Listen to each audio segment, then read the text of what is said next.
আজকে forensic report আমাদেরকে নিশ্চিত করে দিয়েছে সাজিদকে অন্যায়ভাবে ইসলামী বিশ্ববিদ্যালয়ের 175 একরে হত্যা করা হয়েছে।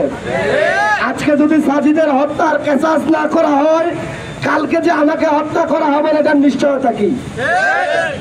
কালকে যে আরেকজনকে হত্যা করা হবে এটার নিশ্চয়তা কি? ইসলামী বিশ্ববিদ্যালয় 14,000 শিক্ষার্থীর প্রত্যেকটি হৃদয় রক্তক্ষরণ হচ্ছে। আজকে আমরা কথা বলতে পারছি না।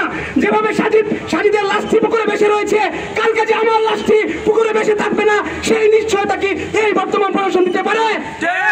সেই নিশ্চয়তা এই প্রশাসন দিতে পারে না। একটি বর্তমানে সবকিছু ইন্টারনেট ডিজিটালের যুগ, সবকিছু সিসিটিভি ক্যামেরার, সবকিছু প্রত্যক্ষদর্শীর যুগ। বাংলাদেশের এমন কোন প্রান্তে বর্তমান নজির দেখাতে পারবে না একটি শিক্ষার্থী এভাবে হত্যাকাণ্ডের শিকার হয়েছে। আজ পর্যন্ত আমরা জানি না কে হত্যা করলো, কিভাবে হত্যা করলো, আমরা জানি না। মনে হয়েছে এরা হয়তো বুধুর বুধ থেকে বা কোনো ব্যক্তি এসে হত্যা করে গেছে।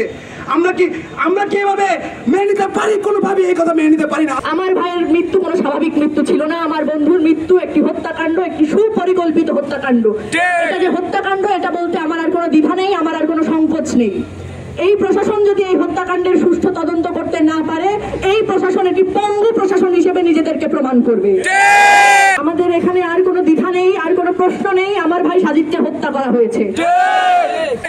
আমরা জুলাইয়ের গণ অভ্যুত্থানে একটি পঙ্গু প্রশাসনকে দেখেছি, যারা ছাত্রদের উপর হামলা, যারা নিপীড়ন নির্যাতনের বিপক্ষে চুপ ছিল, তারা কোনো শব্দ করেনি, তারা কোনো প্রতিবাদ জানায়নি।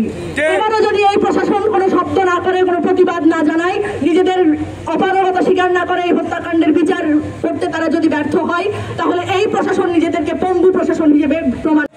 গত 17 জুলাই ইসলামী বিশ্ববিদ্যালয়ের মধ্যে একটি পুকুরে আমার ভাই, আপনাদের বন্ধু, আপনাদের ভাই, একটি নেককার বাবার সন্তানের লাশ বেশে উঠেছে। আমি দীপ্ত কণ্ঠে বলতে চাই, সাজিদ শুধুমাত্র সাজিদ না, সাজিদ আমাদের ভাই। সাজিদ শুধুমাত্র সাজিদ না, সাজিদ হলো আল কোরআনের একজন মেধাবী ছাত্র। সাজিদ শুধুমাত্র সাজিদ না, সাজিদের সিনায় 30 পারা কোরআন সে ধরে রেখেছিল। সাজিদ শুধুমাত্র সাজিদ নয়, সাজিদের বাবার একমাত্র সন্তান ছিল সাজিদ, এবং সাজিদের বংশের একমাত্র সন্তান ছিল সাজিদ।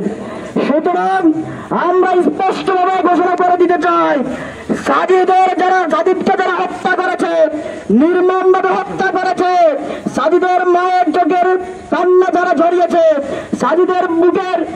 সাজিদের বাবার মরণমণি যারা ছিনিয়ে নিয়েছে, তাদের অতি দ্রুত বিচার বিভাগীয় তদন্ত কমিটির মাধ্যমে তদন্ত করে খুনিদের চিহ্নিত করে, সুষ্ঠু তদন্ত করে খুনিদের চিহ্নিত করে বিচারের আওতায় নিয়ে আসতে হবে।